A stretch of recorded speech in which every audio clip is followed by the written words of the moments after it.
This video marks the start of our In Focus series, where we'll be taking a closer look at 6 of the most popular brands in the world over the course of 6 weeks. As well as videos, we'll be posting a whole host of articles over at watchfinder.com, as well as finding out what you think over on our Instagram channel. You'll find more details in the description below. We hope to see you there. In the meantime, 3 things you didn't know about Breitling. Let's get stuck in.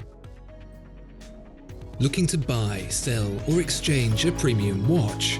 Visit Watchfinder, the pre-owned watch specialist.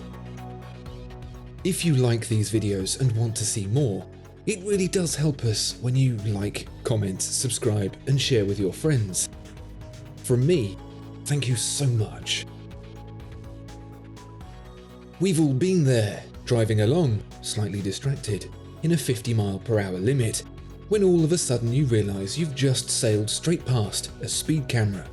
And when you look down at your speed, it reads a little something over what it's supposed to be. Not too much, but enough to make the next few weeks waiting to see if you did or didn't get a ticket some of the slowest and most painful ever.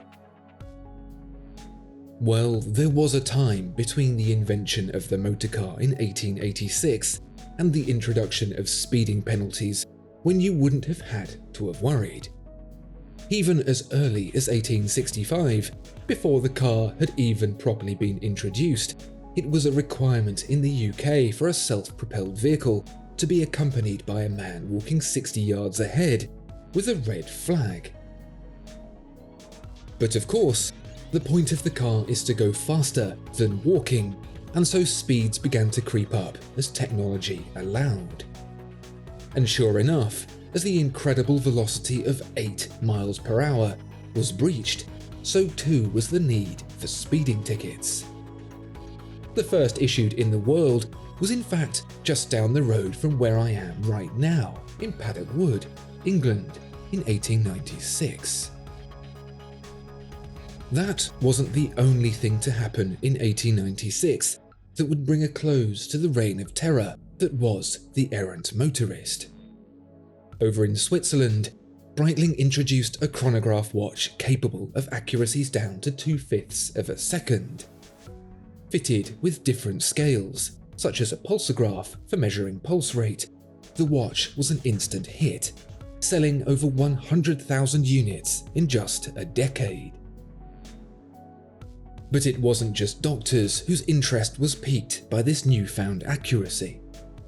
The Swiss police force, keen to rein in Switzerland's own speeders, chose a variant of the watch that featured a tachymeter scale instead, one that could measure speeds anywhere from 15 to 150 kilometers per hour, and used it to issue the very first speeding ticket to a Swiss motorist.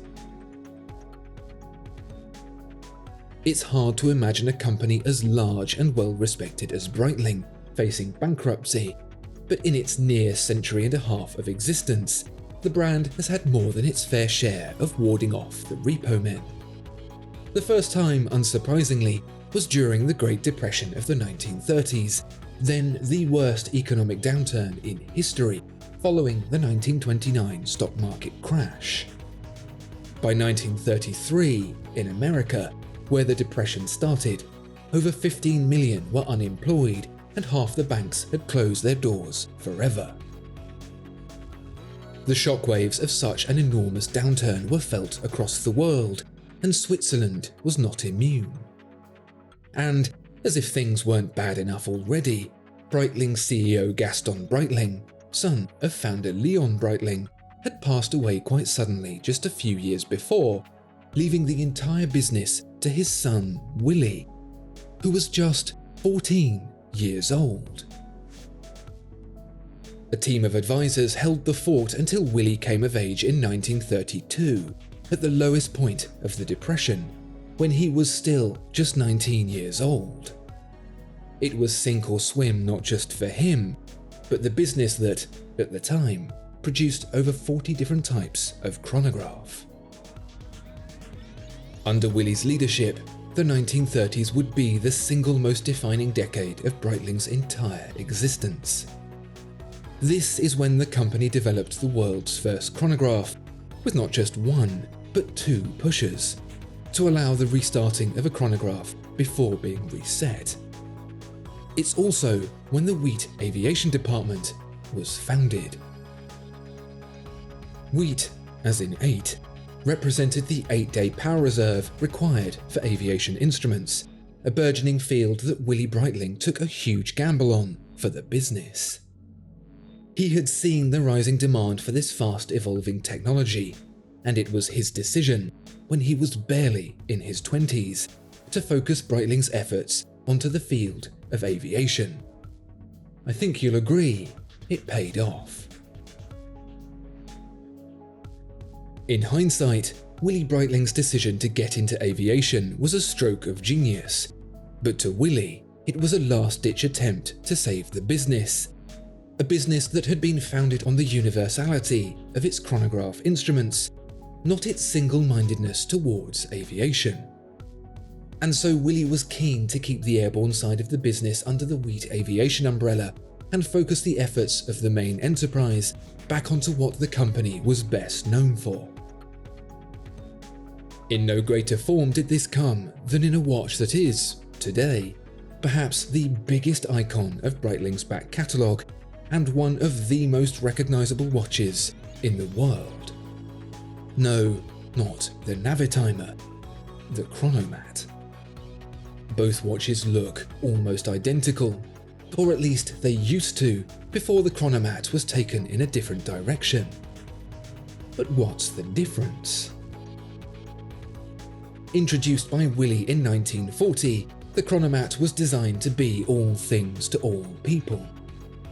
As a portmanteau of chronograph for mathematicians, the Chronomat was the smartwatch of its day, combining a round slide rule calculator with a chronograph to make even the most complicated calculations a cinch.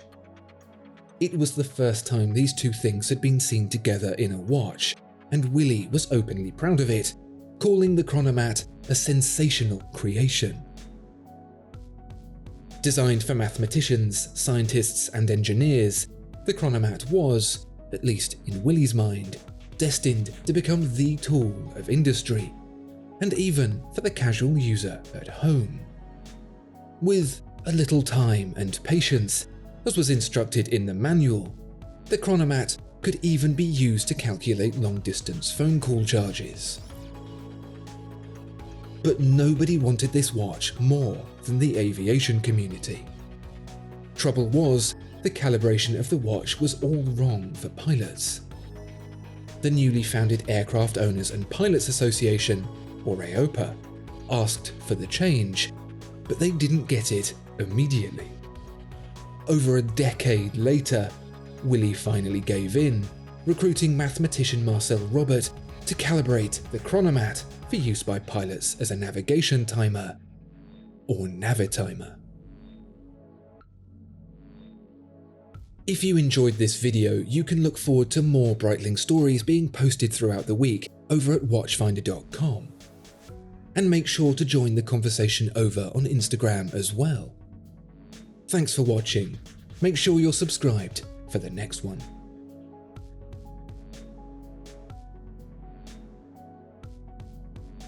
Discover more exceptional watches at Watchfinder. Thank you so much for watching this video.